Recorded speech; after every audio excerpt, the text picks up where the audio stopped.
ఆ వర ప్రభావం చేత లోకాల పైన పడి చీకాకులు చేస్తున్నారు త్రిపురాసురులు. ఆ సందర్భంలో అందరూ కూడా వచ్చి పరమేశ్వరుని అనేక విధాల ప్రార్థించినారు భక్తుల. ఆ సమయంలో పరమేశ్వరుడు అవని రథంబుగను అబ్జభముడు చేరుపరిగను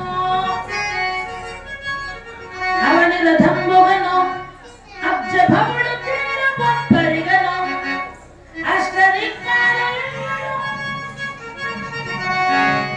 భూమినంతా కూడా రథముగా మార్చి అష్టదిక్పాలకులు అంగములుగా వాసుకి అనేటటువంటి నాగరాజుల తాడుగా మార్చి ధనస్సును చేబోడి ప్రమద గణాల భక్త బృందములన్నీ కూడా వెంటరాగా వైభవపేతముగా బయలుదేరి ఆ త్రిపురాసురులతో ఘోరమైనటువంటి యుద్ధము చేసి త్రినేత్రాన్ని తెరచి ఆ త్రిపురాసురులను 3 కుప్పల్లాగా మార్చేస్తారు.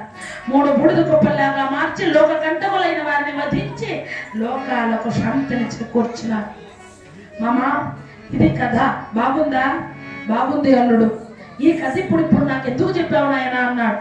ఏమీ లేదు మామా, ఆ రోజు త్రిపురాసురులను చంపడం కోసం యుద్ధానికి వెళ్తున్నటువంటి పరమేశ్వరునికి బ్రహ్మదేవుడు ఏ విధముగా రథసారథ్యం చేస్తాడో, ఈనాడు శ్రీకృష్ణ పరమాత్మ అర్జునుడికి ఎట్లా రథసారథ్యం చేస్తున్నాడో ఆ విధముగా నీవు నా యొక్క కర్ణునికి, నా ప్రాణమిత్రుడికి రథసారథ్యం చేసి నాకు విజయాన్ని కలిగించు మామా అన్నాడు. అనగానే ఆ మాటలు విని ఈ యొక్క శల్యుడు తోకదొక్కిన త్రాచులాగా దిగ్గున పైకి లేచాడు. దుర్యోధన, నువ్వు ఏం మాట్లాడుతున్నావో నీకు అర్థమవుతుందా? ఏం మామా?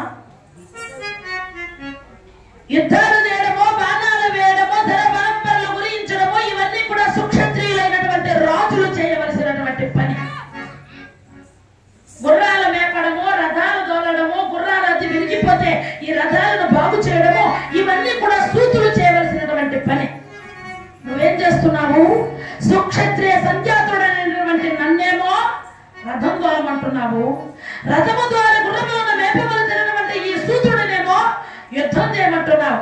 ఈ పద్ధతి నాకేం నచ్చలేదయ్యా. నీకు ఇష్టమైతే చూడు, లేకపోతే నేను నా రాజ్యానికి వెళ్ళిపోతానన్నాడు. కోప్పడకులే మామయ్య, నీకు ఇష్టం లేకపోతే వద్దులే. రథ సారథ్యము చేయడంలో శ్రీకృష్ణ పరమాత్మ అంతటి గొప్పవాడివని విని నేను నిన్ను అడిగానే కానీ నీకు ఇష్టం లేకపోతే వద్దులే మామయ్య అన్నాడు. అనగానే ఆ మాటలు విని సరేరా దుర్యోధన, న్యాయంగా అయితే ఈ కర్ణుడికి రథం తోడడం నాకేం ఇష్టం లేదు, కానీ శ్రీకృష్ణ పరమాత్మతో సమానమైనటువంటి వాడనని చెప్పి నువ్వు అన్నావు చూడు, ఆ మాట కోసమైనా నేను వీడికి రథం తోలుతాను. అమ్మయ్య, చాలా సంతోషం మామయ్య అన్నాడు. అయితే దుర్యోధన, నేను పెద్దవాడిని, అందులోనూ క్షత్రియుడిని, వీడికి రథం తోలుతూ ఉంటాను. ఎప్పుడైనా యుద్ధ భూమిలో నాకు ఏదైనా కోపం వచ్చి ఒక మాట నేను వీడిని అనినా అనవచ్చు, ఏదైనా పొరపాటున ఒక మాట అన్నా అనవచ్చును. అనగానే నన్ను నువ్వు ఈ మాట ఎందుకలా అన్నావు అని చెప్పి వీడు నన్ను అడగకూడదు. పొరపాటున వీడు ఏదైనా మాట్లాడా ఇంకా వీడి రథాన్ని అక్కడే వదిలిపెట్టేసి నా మట్టుకు నేను వెళ్ళిపోతాను అన్నాడని. అనగానే ఆ మాట విని కర్ణుడు అంటాడు, పోనీలే మామయ్య, నువ్వు వయసులో పెద్దవాడివి, దుర్యోధనుడికి మామవైతే నాకు మామవ కావా? పర్వాలేదులే, పెద్దవాడివి మామవు, నువ్వు నన్ను ఒక మాట అనకూడదా, నేను వినకూడదా? పర్వాలేదులే మామయ్య అన్నాడు. చూడండి, కోరి కొరువుతో తలబోకపోవడం అంటే ఇదే. కోరి తెచ్చి నెత్తిన పెట్టుకున్నాడండి ఈ శల్యుడిని కర్ణుడు పాపం.